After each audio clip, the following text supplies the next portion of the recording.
गुरु गोविंद दो खड़े काके लागू पाए।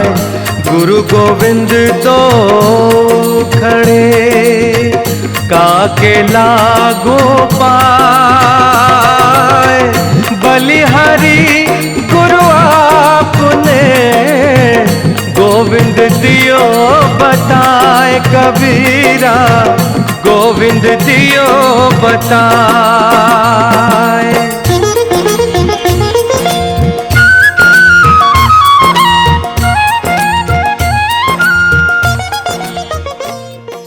બોલો સદગુરુ દેવ કી જય।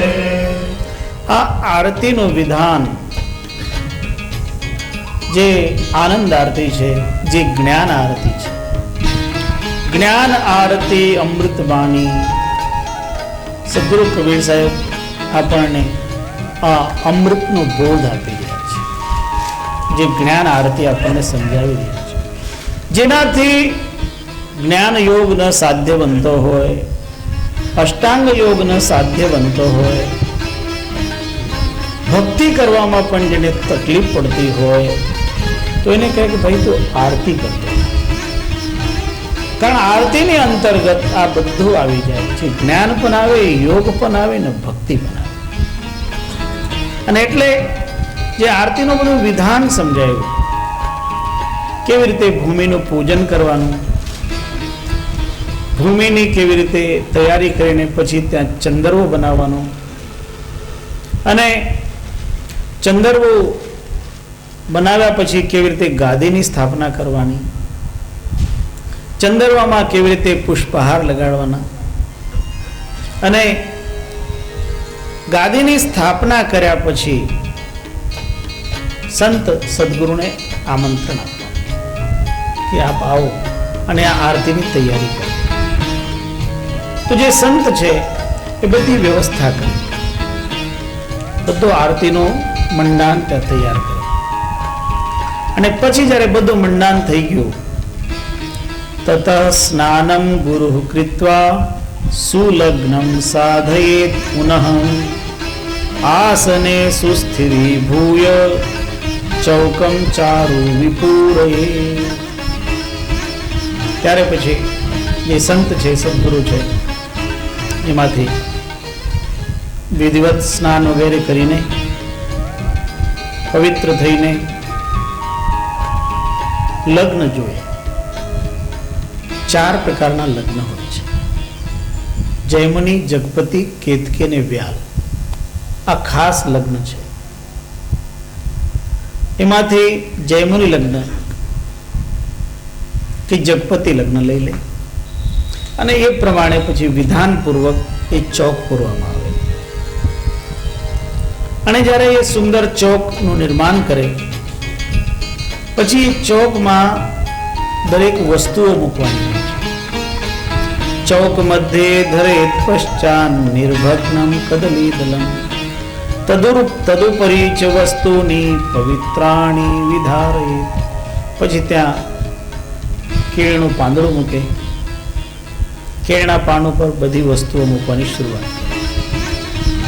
કોઈ કેળનું પાન મળે તો મૂકવા, ફરીથી મળે તો બહુ સારું, અને નહીં મળે તો તમારે બીજું વસ્ત્ર પણ ચાલે, નહીં તો પાતર પણ ચાલે। આજના યુગમાં જોઈએ તો પ્લાસ્ટિક પણ ચાલે। આપણે દરેક સ્થિતિમાં સામંજસ્ય કેળવવા, સરળ બનાવો, વિધિને કોઈ વખત પણ એવી જટિલ નહીં બનાવો કે કોઈને કરવામાં અઘરી થઈ જાય। સદગુરુ કબીર સાહેબનો માર્ગ જ એવો છે, ભાઈ સરળમાં સરળ, જે હાજર હોય ને એનો ઉપયોગ કરો। વિધિ છે જરૂર, પણ હાજર વસ્તુઓનો ઉપયોગ કરીને એનું જે પરિણામ છે એ મેળવવાનું છે, બાકી સાધન છે। એટલે આપણે તો અહીં બધું ઉપલબ્ધ હોય એટલે આપણે બધું જ્યાં ઉપલબ્ધ હોય ત્યાં વાપરવા, પણ જ્યાં ઉપલબ્ધ ન હોય તો જે ઉપલબ્ધ હોય એને સ્વીકાર કરવાનો। એવી રીતે સદગુરુએ બધું સમજાવ્યું છે। જે શિષ્યની જેવી ક્ષમતા, જ્યારે ધર્મદાસજીએ આરતી કરી હતી ને સદગુરુ કબીર સાહેબની, તો એમને જે ચોક પૂરવામાં આવેલો ને એ મોતીઓનો ચોક પૂરો, સાચા મોતી ચોકમાં વાપરેલા. હવે તમે વિચાર કરો કે, કારણ એ તો બહુ ધની ધર્મદાસજી હતા. હવે આજે કોઈ કહે કે ભાઈ તમારે મોતીઓનો ચોક પૂરવાનો, આપણે ભજનમાં ગાતા હોઈએ મોતીઓનો ચોક પૂરાવો, ભજન તો ગાઈએ પણ સંભવ નથી. જે હાજર છે એમાં ચોખાનો લોટ, ચોખાનો નહીં હોય તો ઘઉંનો લોટ, ઘઉંનો નહીં હોય તો બાજરાનો લોટ પણ આલે આપણે, પણ ઉપસ્થિત હોય તો જે શ્રેષ્ઠ હોય એવા. કારણ પૂજન છે શ્રદ્ધાપૂર્વક ભક્તિપૂર્વક કરવામાં આવતો આ આરતી યજ્ઞ છે. અને આ જ્ઞાન આરતી જે આનંદ આરતીના રૂપમાં આપણને કહેવામાં આવી રહી છે, તો એમાં સદગુરુ આપણને સમજાવે કે ચોકમાં કદલી પત્ર મૂકવા, એના ઉપર બધી વસ્તુઓ જે પવિત્ર વસ્તુઓ કહેવામાં આવેલી છે એ બધી એના ઉપર ક્રમશઃ મૂકવાની. એમાં કપૂરા, કપૂરમ અગુરમ શુભ્રમ શુચિ પૂગ ફલાનિવય, સોપારી મૂકવાની. પૂગી ફલ એટલે સોપારી. ચંદનાદિ સુગંધાની દ્રાક્ષાદય સુમેવકા, સુગંધિત ચંદન આદિ વસ્તુઓ તેના એ પૂજન માટે રાખવાની. પછી દ્રાક્ષ આદિ એટલે સૂકો મેવો એ પણ એ પૂજનમાં રાખવામાં આવતો હોય છે. અને પછી શ્રેષ્ઠ શ્રીફળ, નારિકેલો વરહ સ્થૂલ સભારશ્ચ નવીનક એકશ્ચૈવ તથા પંચ ધર્તવ્યા વય યથા વિધિ. પછી 5 નરિયેળ અને 1 નરિયેળ કંઈક એવા મૂકવાના, એવા લેવાના જે મોટા હોય, સ્થૂળ મોટા હોય, વર એટલે શ્રેષ્ઠ હોય, ભારે વજનમાં હોય. એનો અર્થ શું છે કે અંદરથી ખરાબ, ચોખ્ખા સ્પષ્ટ સારા. અને નારિયેળ લેવામાં પછી લોભ નહીં કરવાનો. ઘણા આટલું નાનું નારિયેળ લઈને આવે પણ નહીં, નારિયેળ સારો શ્રીફળ લેવાનો. કારણ એ શ્રીફળનું મહત્વ બહુ છે. ગુરુને અર્પણ કરવામાં આવે, સદગુરુને અર્પણ કરવામાં આવે છે જે શ્રીફળ, એ શ્રીફળ મસ્તકનું પ્રતીક છે. આપણે આપણા ગુરુને અર્પણ કરીએ એમાં જે શ્રેષ્ઠ વસ્તુ છે એ અર્પણ કરવાની હોય, અને આપણા આ શરીરમાં મસ્તકથી શ્રેષ્ઠ કંઈ નથી. એટલે ગુરુને અર્પણ કરવાનું હોય છે માથું, માથું અર્પણ કરવાનું. પણ આપણે માથું તો નહીં અર્પણ કરી શકીએ, તો માથાનું પ્રતીકરૂપ શ્રીફળ, કારણ કે શ્રીફળ છે એ મસ્તકનું પ્રતીક છે. એમાં 2 આંખ હોય, એમાં 1 મુખ હોય, બીજા કોઈ ફળમાં આવા ચિહ્ન નથી હોતા. એ જે શ્રીફળ છે, જે નારિયેળ છે, એ નારિયેળમાં જ 2 આંખ હોય, નહીં તો 2 આંખનો તો કોઈ ઉપયોગ જ નથી. જો મુખ છે ને એમાંથી તો અંકુર નીકળે, નારિયેળ આપણે વાવીએ ને તો એમાંથી અંકુર નીકળે, પણ જે ચિહ્ન 2 આંખના બનાવ્યા એ કુદરત શું ગાંડી છે કે એ 2 આંખના ચિહ્ન ખોટા ખોટા બનાવી દે? નહીં નહીં નહીં, એનું કારણ છે એ મસ્તકનું પ્રતીક બનાવેલું છે, અને એને મસ્તિષ્કની એવજમાં લેવાની સ્વીકૃતિ આપેલી છે. એટલે એ શ્રીફળ સદગુરુને ભેટમાં આપવામાં આવતો હોય એ મસ્તકના બદલે. મસ્તક જેવું છે, એમાં જો આપણું માથું છે ને, આપણા માથા ઉપર જટા હોય, નારિયેળ ઉપર જટા હોય, એ જટાની નીચે ખોપડી કઠોર હોય, એવી રીતે નારિયેળની જટા કાઢો એટલે જટાની નીચે કાચલી હોય, એ પણ કઠણ હોય.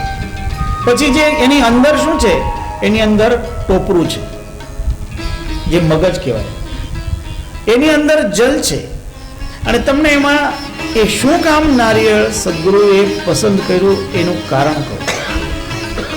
જ્યારે જ્ઞાની પુરુષ સદગુરુ સત્યલોકમાંથી આ જીવોના કલ્યાણાર્થે આ ધરાધામ ઉપર આવી રહ્યા હતા, ત્યારે માર્ગમાં એમને કાલપુરુષનો ભેટો થયો. અને કાલપુરુષની સત્તા બધી જગ્યા, કારણ કે કાલપુરુષે સત્યપુરુષ પરમાત્મા પાસેથી એવો અધિકાર પ્રાપ્ત કરેલો કે હું ત્રણેય લોકોમાં બધી જગ્યાએ મારું શાસન ચાલે. એટલે કાલનું શાસન સર્વત્ર ચાલે. નિરંજન ધન તેરો દરબાર, બધું નિરંજન, કાલ નિરંજનનું શાસન ચાલે. એમાં જ્યારે સદગુરુ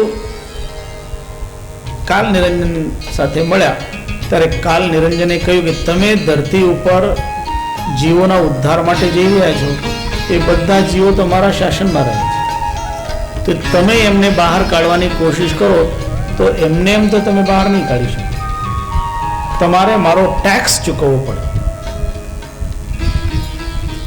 અને એ નિયમ છે, કોઈના શાસનમાં આપણે જઈએ ને ત્યાંથી આપણને કંઈક વસ્તુ લઈ જવી હોય તો આપણને ટેક્સ તો ભરવો પડે. જેવી રીતે કસ્ટમ્સ ડ્યુટી હોય એવી રીતે કસ્ટમ ડ્યુટી તરીકે કાલનો ટેક્સ. તો જ્ઞાની પુરુષ સદગુરુ કબીર સાહેબે કહ્યું કે બોલો શું મારે ટેક્સ આપવાનો?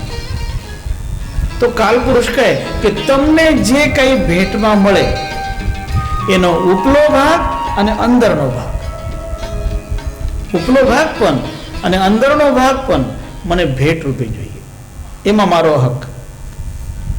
સદગુરુએ કહ્યું કે આપ્યો. પછી સદગુરુએ આ શ્રીફળને ભેટ રૂપે સ્વીકાર કરવાનું શરૂઆત કરી. એમાં જે શ્રીફળનો ઉપલી ભાગ એટલે કાચલીનો ભાગ, જટાનો ભાગ, એ કાલપુરુષને ભેટ હોય છે. એના અંદરનો ભાગ એટલે જલનો ભાગ એ પણ કાલપુરુષને અર્પણ થાય છે. માત્ર એનો વચલો ભાગ જે ગરીનો ભાગ છે એ જ માત્ર સત્યપુરુષને અર્પણ કરવામાં આવે છે. એટલે આપણે જ્યારે શ્રીફળ મોરવાની વિધિ કરીએ આરતીમાં છેલ્લે, ત્યારે ગરી પ્રસાદ રૂપે આપવામાં આવે. એ સત્યપુરુષ પરમાત્માનો પ્રસાદ છે. અને પછી એની સાથે આપણે ખાંડ અને બધું મેળવીને તૈયાર કરતા હોય તો એ જે શ્રીફળ છે એ શ્રીફળ ખાસ આરતીમાં વાપરવામાં આવતો એક મુખ્ય ફળ છે. બીજા ફ્રૂટ્સ સામાન્ય રીતે પૂજનમાં ધરવામાં આવતા હોય પણ ભેટમાં આપવામાં નથી આવતા. ભેટ જ્યારે પણ આપવાની હોય ત્યારે શ્રીફળ, નારિયેળની ભેટ. એટલે આપણે ત્યાં કહેવામાં છે નારિયેળ માલુમ કરવામાં આવતું હોય છે. માલુમ કરવામાં આવે એનો અર્થ છે કે આપણે આપણું જે મસ્તક છે એ આ મસ્તક હું અર્પણ કરું છું. હે પરમાત્મા, તને માલુમ થાય એટલે જ્ઞાત થાય. હે પરમાત્મા, તમે જાણજો કે હું મારું મસ્તક તમને સોંપી રહ્યું છું. એ મસ્તક અર્પણ કરવાની વિધિ છે.